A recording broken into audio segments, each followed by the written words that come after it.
Saudi Arabia says it has suspended dialogue with Qatar shortly after a phone call between the Qatari leader and the Saudi crown prince. The two sides had discussed holding talks to resolve the Qatar crisis, which has seen Doha cut off from Saudi Arabia, Bahrain, Egypt and the UAE. However, Saudi Arabia then accused Qatar of distorting facts about the call and said it was ending talks. The four countries say Qatar supports terrorism, something Doha denies. The row led to all four Arab nations cutting ties with Qatar on June. Saudi Arabia closed its land border with Qatar, while all four countries cut air and sea links with the country. Friday's phone call, which came after U.S. President Donald Trump spoke separately with both sides, had initially been seen as a possible breakthrough in the crisis. The call was the first formal contact between Riyadh and Doha since the crisis began. State media on both sides reported that Qatar's Emir Sheikh Tamim bin Hamad Al Thani and Saudi Crown Prince Mohammed bin Salman had discussed the need for dialogue to resolve the crisis. Who said what?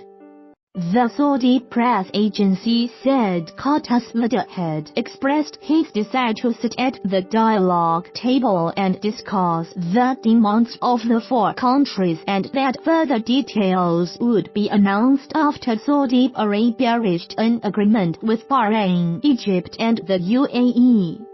Meanwhile, the Qatar news agency said the Saudi crown prince had proposed assigning two envoys to resolve controversial issues in a way that does not affect the sovereignty of states.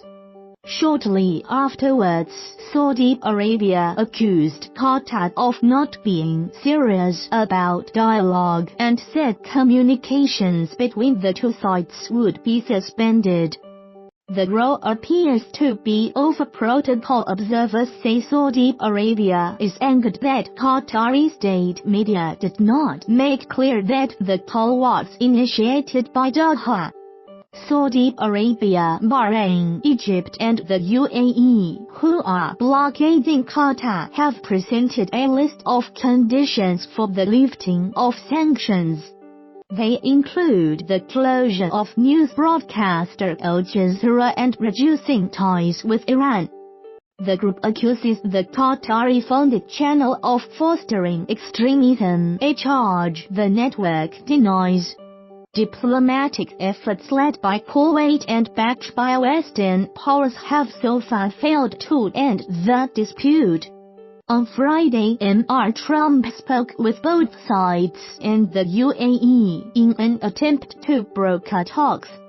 The president underscored that unity among the United States' Arab partners is essential to promoting regional stability and countering the threat of Iran, the White House said in a statement.